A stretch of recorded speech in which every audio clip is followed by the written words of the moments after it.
ഓണത്തെ വരവേൽക്കാൻ മറുനാടൻ പൂവിപണി സജീവമായി. ചെണ്ടുമല്ലിയും ജമന്തിയും അരളിയും വിപണിയിൽ നിറഞ്ഞു. പെരിന്തൽമണ്ണയിലെ കാഴ്ചകളിലേക്ക്.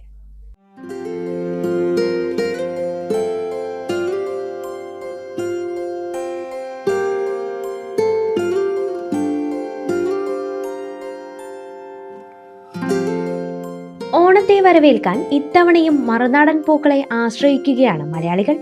അത്തത്തലേ ദിവസം മുതൽ നഗരകേന്ദ്രങ്ങളിൽ വഴിയോര പൂവിപണി സജീവമായി. ചെണ്ടുമല്ലി, പാടാമല്ലി, ജമന്തി, റോസ്, അരളി തുടങ്ങിയ പൂക്കളാണ് കൂടുതലും വിൽക്കപ്പെടുന്നത്. ഗുണ്ടൽപേട്ട്, മൈസൂർ, ബാംഗ്ലൂർ എന്നിവിടങ്ങളിൽ നിന്നാണ് പൂക്കൾ എത്തിക്കുന്നത്. മഞ്ഞ ചെണ്ടുമല്ലിക്കാണ് കൂടുതൽ ഡിമാൻഡ്. ഇത്തവണ പൂക്കൾക്ക് വില വർദ്ധിച്ചിട്ടുണ്ട്. മഞ്ഞ ചെണ്ടുമല്ലി 220 രൂപ മുതൽ 250 രൂപ വരെയും സാധാ ചെണ്ടുമല്ലിക്ക് 150 രൂപയുമാണ് വില. തൊടികളിലും പറമ്പുകളിലും പൂച്ചെടിയും കൃഷിയും കുറയുന്നത് ഓരോ ഓണം എത്തുമ്പോഴും നമ്മെ ഓർമ്മപ്പെടുത്തും. വില കൂടിയാലും പൂക്കളവും സദ്യവട്ടവും ഒരുക്കാതെ മലയാളികളുടെ ഓണാഘോഷം ഒരിക്കലും പൂർണ്ണമാവില്ല.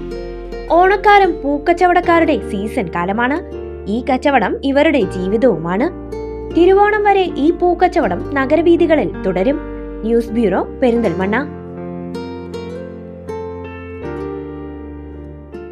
ഫാഷനും സൂപ്പർ ഓഫറുകളും ബമ്പർ ഭാഗ്യവും ഈ ഓണം അറ്റ്ലസിനോടൊപ്പം ആഘോഷമാക്കാം. Atlas fashion, near KSRTC bus stand, Palakkad road, Perinthalmanna.